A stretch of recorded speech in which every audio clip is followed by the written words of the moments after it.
All right, welcome. This is, yeah. Okay, we're going to restart for the intro for the YouTube. Welcome. This is the first episode of Take What You Can. This channel is called Gridiron Architect to kind of build a community centered around you guys. I'm kind of the curator. My name is Terrell. I'm the curator of this channel and this community. And really what I want to do with these live streams and these videos is react to what you guys said on the questions that I put out there. Kind of the goal is to create that moment where, you know, when you're in high school or you go to the barber shop or you're hanging out with your friends and you just debate sports. And really, it's not always about my opinion. I'll give my opinion sometimes, but really what it's about is your guys' opinion. And I'm down to see what you guys have to say. So let's hop into this. Being mistreated by the Bengals, Trey Hendrickson is expecting $30 to $40 million a year in his new contract at 31 years old. Is that realistic? After being... Okay, kind of again like what I was talking about. If you take a look, basically, Cincy Mac was like, how is he being mistreated? This doesn't make any sense. I was under the impression that he was. Philip says the Bengals did not mistreat him. He was under contract the whole time. He just thought he was worth more after he signed the contract. As a Bengals fan, I'm just glad the drama is over. So you see a lot of Bengals fans are really just, you know, taking the side of the Bengals. You can kind of see that, you know, they're not really with him. They're really not at all. He's horrible against the run, missed most of last year, and his shoes are too small. 15 million at best. Well, the Ravens don't seem to think so. User said all of this. It seems like everyone disagrees with the mistreated part, which I know I said it. I kind of said it not thinking that it would be a big deal at all. I thought that was kind of common knowledge or common thought, but apparently not. Seems like average to below average wide receivers are getting 20 plus mil a year, so not bad for 30 million. I mean, yeah, that's fair. I mean, you know, Wandale Moore, how much did he get? How much did Wandale Moore get? So I don't think that's that crazy. I know Jalen Naylor got $10 million. Mistreated. He's 31 and wants $40 million a year. Spaldaringus, however you say it. Yeah. Yeah, pretty much. This seems to be consensus. Does mistreated mean valued appropriately? Must be new definition of mistreated. Ryan. I think we have a lot of Bengals fans here. That's kind of the vibe that I'm getting, honestly. Chesterfield, nope. Dustin is a homer, man, and Dustin is a day one. He's been with me from the jump. No, that's not realistic, he said. Jenny, plus he doesn't want a short-term contract, only long-term. He's not being realistic at all. I wouldn't want to sign him for more than 2 years, maybe 3, but that's stretching it. Yeah, I mean, that seems to be the consensus kind of all around. No team is giving up that kind of money for a player that's older and injury-ridden. Mysterious said that. And then James just did laughing faces. Jenny, also shout out to you for that point. That again, so the Ravens signed him for pretty big money. Now you might make the argument he did that because the Max Crosby trade fell through. But that seems to be the consensus. He wasn't being mistreated at all, which I'm kind of surprised by. I'm not going to lie. Where's another one here? I'm going to start by going with like the most viewed ones. Here's the next one. What is the point of drafting a running back in the first round if you don't have a good enough offensive line to block for him? Yeah, no, so this question's kind of has a bias in it, right? It's kind of what I believe, but also I'm curious to see what people say. I had a good amount of comments in this one, 13, especially for me. Pretty good amount of comments. Let's see here. See, we've got the most like. Ask the Raiders, but now look at their new line situation night and day from a year ago. That's fair. Don't say that yet. Or I'm sorry, Metatron said that. Hugo Alvarado said, don't say that yet. On paper, it looks that way, but they got to execute first, which is a fair point. Personally, I would probably do it backwards, or the opposite way. I'd start with the offensive line and kind of go from there. But then Metatron says, yes, but on paper, it was a ridiculous a year ago and now could be great, especially for a rookie QB. It's not the primary plan, but sometimes it works. Yeah, that's fair. That's fair. Groot PCB says, you take the best talent available. You may not have it today, but you may be able to get it in free agency or next year. But to get a really good line and not have good back is ridiculous too. I mean, yeah, I agree to a certain extent. Emoji says, if you have a generational running back in front of you, you don't pass up on him because you have a weak O-line. Yeah, I mean, that's fair. I think it depends on where you're taking him, right? Isn't that a part of it? But Alan said, what is the point of any position without a good offensive line? Both lines, offense or defense, is key to a good football team. Totally agree. That's really kind of the camp that I'm in. But it seems like, people are willing to take a swing on running backs. That's kind of where they're at with it. Oops. Okay. What is the point of drafting a... You don't want to hear that again.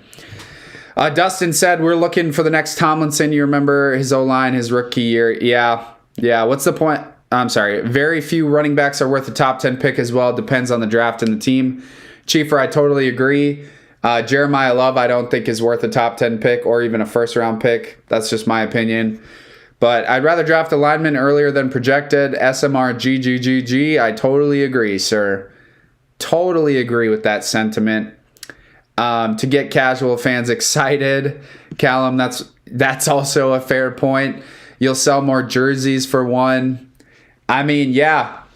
I mean, it really goes to show, and this is what I say about being a Vikings fan too. They go for the flashiness instead of substance, and that's why the Vikings haven't won a Super Bowl, I believe.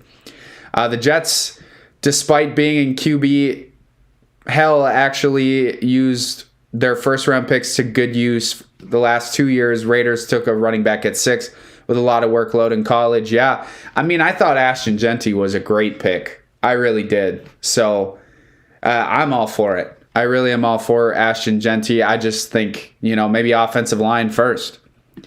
So there's so much going on in the league right now. What's the next most viewed one? 1900. I'm seeing 1900. How did Kyler Murray go from... Oh, here. Let me restart it for you. How did Kyler Murray go from number 1 overall pick, one of the biggest contracts in the NFL, to being released but not formally released so no teams can sign him?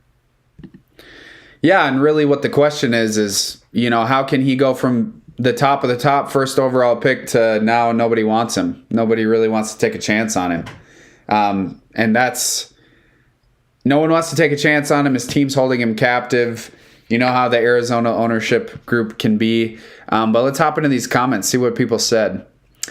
Microtransactions. Hilarious.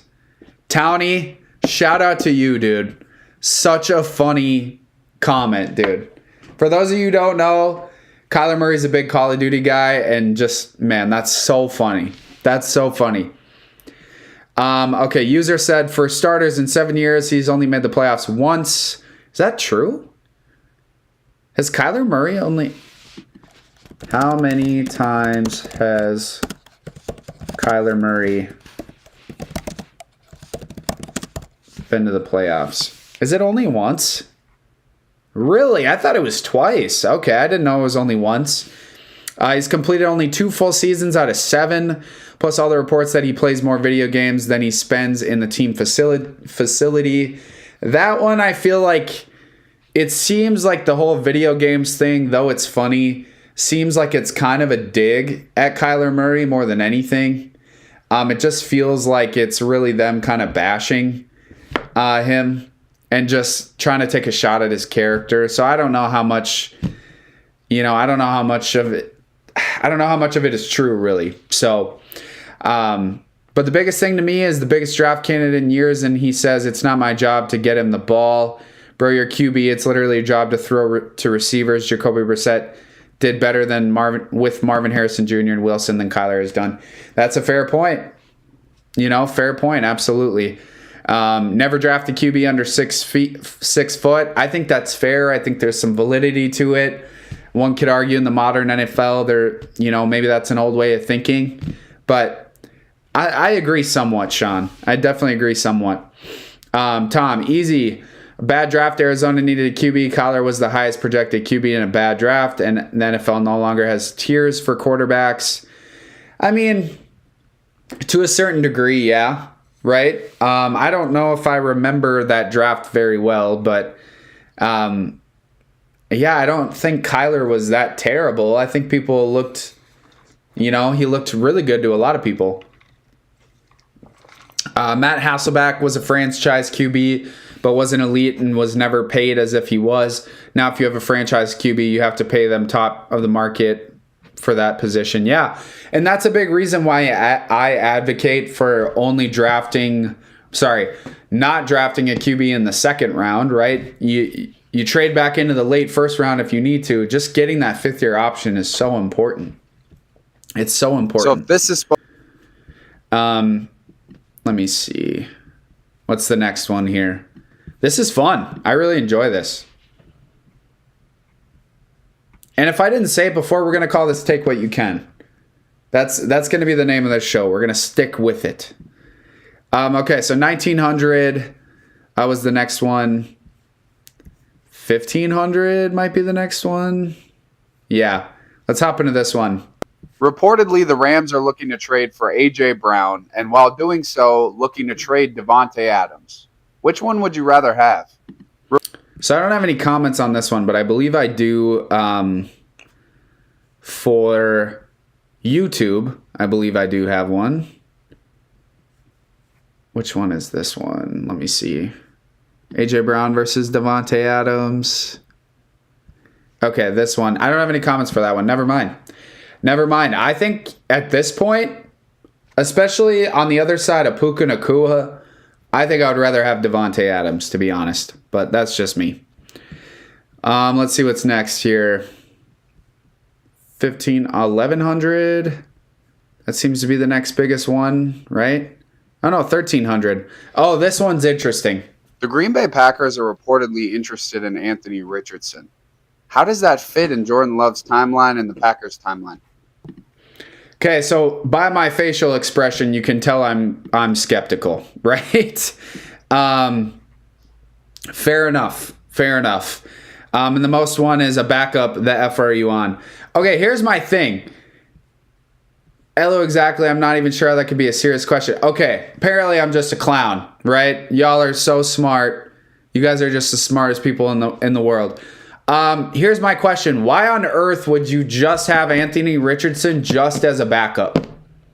Why would you ever trade for Anthony Richardson just for him to be a backup and not develop him into a star quarterback? Do you really want one of the most raw, talented quarterbacks we've seen in the past 5 years as your reliable backup guy? Is that what you want? Because I'm pretty sure you don't want that. Pretty sure you want a guy who can come in at any point and win you a couple games and keep the season alive when you have someone like Jordan Love who's shown a lot of potential and gets hurt quite a bit. Pretty sure you don't want the guy who's been benched as a top 5 overall pick as your reliable backup quarterback, but okay. Like how Jay Kaner is replacing Matt Mahomes because they signed him. Timeline, he's a backup, end of discussion. Again, what are we talking about? Am I really that stupid? I must be that stupid. If only there was another example of the Packers doing this within the last 2 years. Again, oh my gosh, it's like I'm stupid. I'm sorry. I thought Aaron Rodgers was in his late 30s when that happened. Mid to late 30s when that happened. I'm sorry. How old is Jordan Love? 27.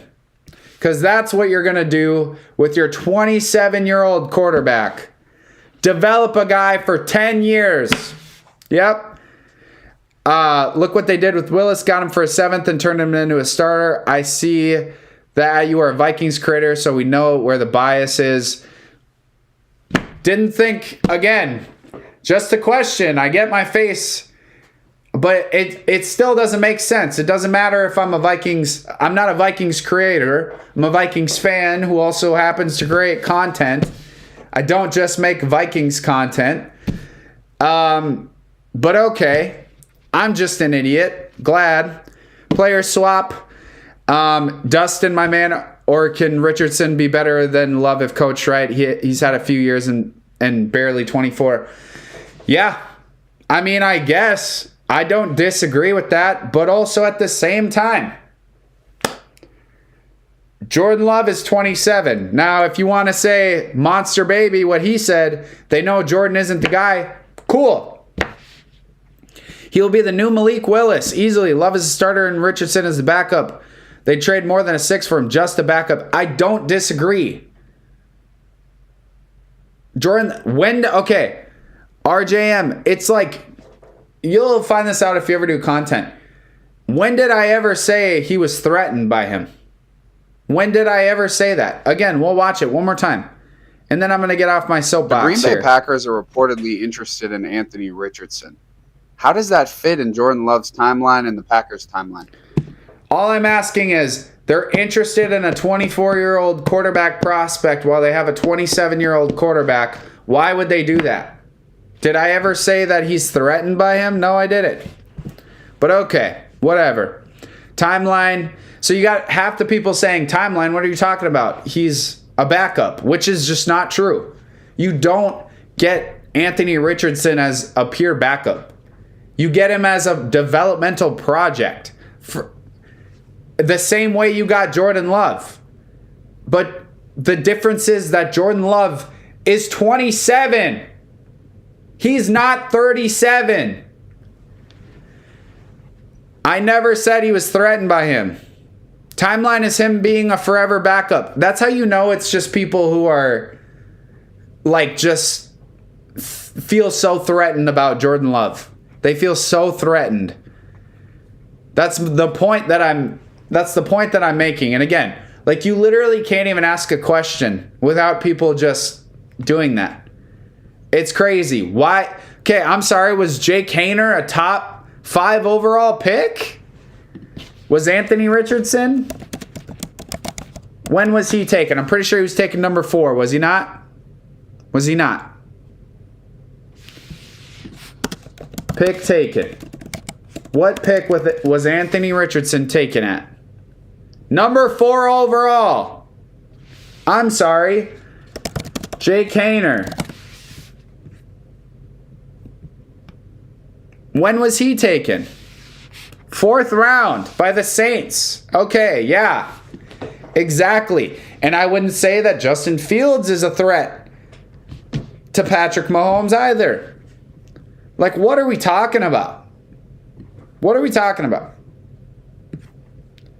What I'm finding about this is that Packers fans are just incredibly insecure about their quarterback. Like, incredibly insecure about their quarterback.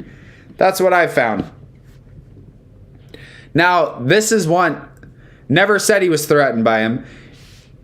Anthony Richardson is not just a backup, right? If they want to develop him to... No team wants to trade for a player and then develop him to trade him again. The odds on that are not high. The NFL does not do that. They're not going to... Okay. When do they do that? And did they... I'm sorry. Malik Willis trade. Was he traded? Acquired. Okay, they're going to get a comp pick for him. Right? I'm pretty sure that's what's going to happen. They're going to get a comp pick for him. They're not trading Anthony Richardson. It's so rare that happens. And granted, yes, the Packers can do that. They've shown that they can do that. But whatever. I'm just crazy. I'm crazy. Starting this series off correctly. Telling Packers fans that they're insecure. Because they are. Okay, here's the next one. So if this is supposed to be such a deep wide receiver and linebacker class, Why are so many wide receivers and linebackers getting paid big money in free agency? Okay, I think it's a fair question.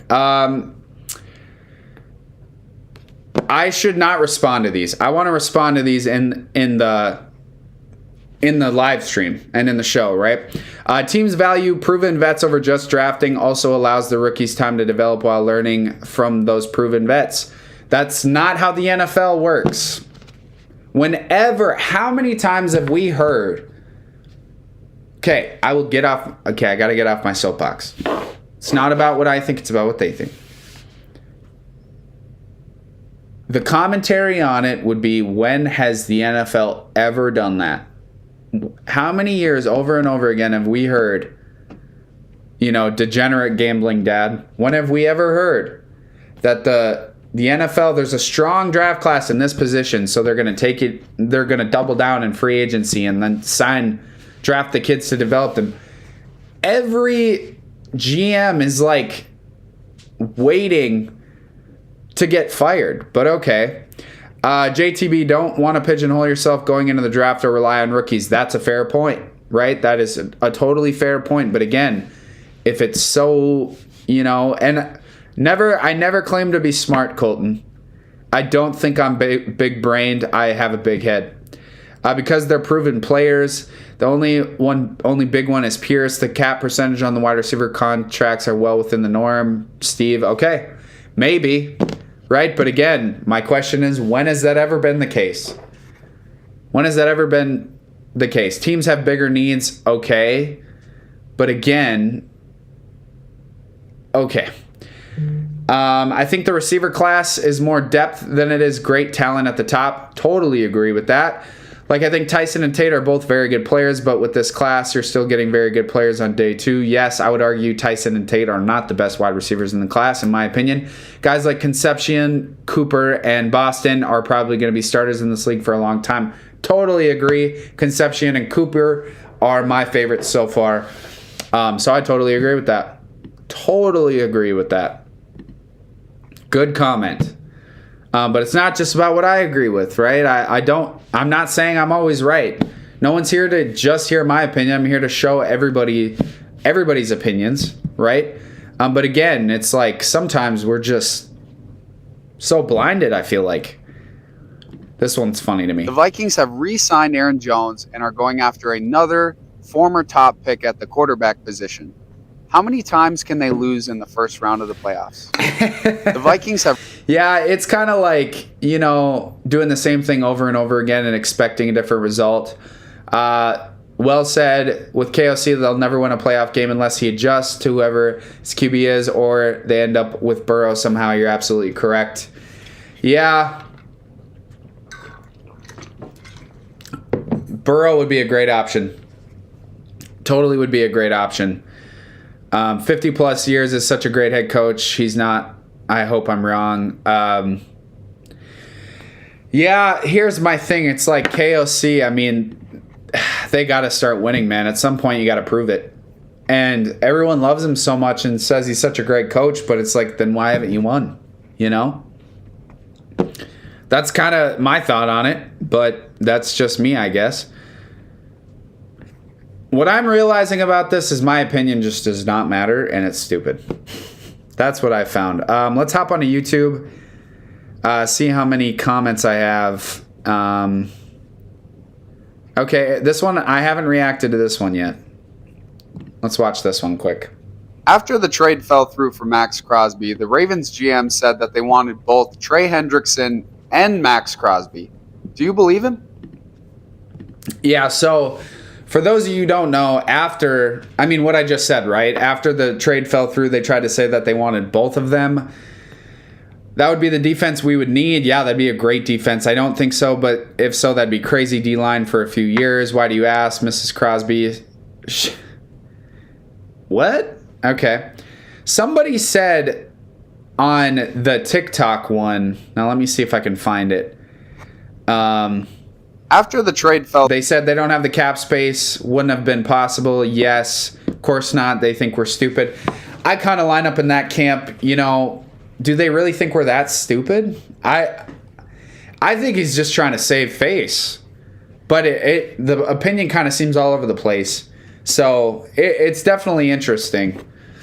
It's for sure interesting, but I think. Let me see here. Let me see. Are there any other ones with a decent amount of comments? My TikTok definitely gets a lot more traction than my YouTube does, at least in terms of comments. Maybe not always views or even likes. Let's see. This is another one. And again, I was a Vikings fan. After the Vikings signed Kyler Murray, some say they could compete for the division. What do you guys think, and how would you rank the NFC North going into 2026? What is that noise in the background? I think I accidentally kept a TikTok noise on there. Okay. No, we suck. We're going to be 4-13 like always. I don't... Moss, God, bronze. Okay. Vikings were able to compete against all three teams with JJ. Still sorry. I mean, I kind of fall more in the OB cool. You know, we're still able to compete with all three teams. I totally agree. When are we 4-13 like always? I don't really understand that. I love Randy Moss. I don't understand how we're always 4-13. I don't know if that's always the case, but all right. I don't know. Fair enough. But that's been kind of what we're here. Let's hop into this real quick. Okay. Well, that's been kind of the consensus on a lot of these topics in the NFL. Come back for the live stream, right? I will try to announce it or start making a consistent time. Comment on these videos, right? Follow me. You might be on the show on the live stream, or I'm going to post this on YouTube as well. So God bless anybody watching. Thank you for watching. Again, this is Take What You Can. My name is Terrell, and this is Gridiron Architects. Take care.